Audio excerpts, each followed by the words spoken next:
नमस्कार शेतकरी मित्रांनो, आताची सर्वात मोठी आणि आनंदाची बातमी समोर आली आहे। नमो शेतकरी आणि पीएम किसान या दोन्ही योजनेचे पैसे आता एकत्रित 4,000 रुपये शासनाकडून लवकरच मिळणार आहेत आणि तारीख सुद्धा जाहीर करण्यात आली आहे। पाहूयात यासंबंधी सविस्तरपणे माहिती।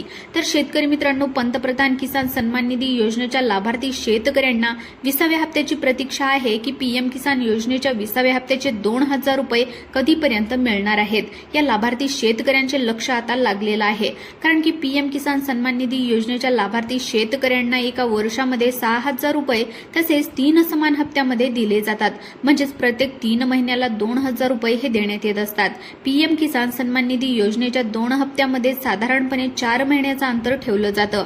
म्हणजेच हे हप्ता मागील जूनमध्येच मिळायला पाहिजे होता, पण पीएम किसान सन्मान निधी योजनेच्या 19व्या हप्त्याची रक्कम शेतकऱ्यांच्या खात्यामध्ये 24 फेब्रुवारी 2025 रोजी वर्ग करण्यात आली होती। तेव्हापासून अजूनही शेतकरी वाट पाहत आहेत, आता 20व्या हप्त्याची प्रतीक्षा करत आहेत। तर मित्रांनो, आता 20वा हप्ता कधीपर्यंत मिळणार आहे? तर शेतकरी मित्रांनो, नमो शेतकरी महासन्मान निधीचा 7वा हप्ता आणि पीएम किसानचा 20वा हप्ता या दोन्ही हप्त्याचे आता 4,000 रुपये एकत्रित म्हणजेच 28 जुलैपर्यंत येण्याची शक्यता आता सूत्रांकडून देण्यात आली आहे। मित्रांनो, अशाच माहितीसाठी आपल्या YouTube चॅनलला आत्ताच सबस्क्राइब करून ठेवा आणि आपल्या व्हिडिओला एक लाईक नक्की करा। धन्यवाद।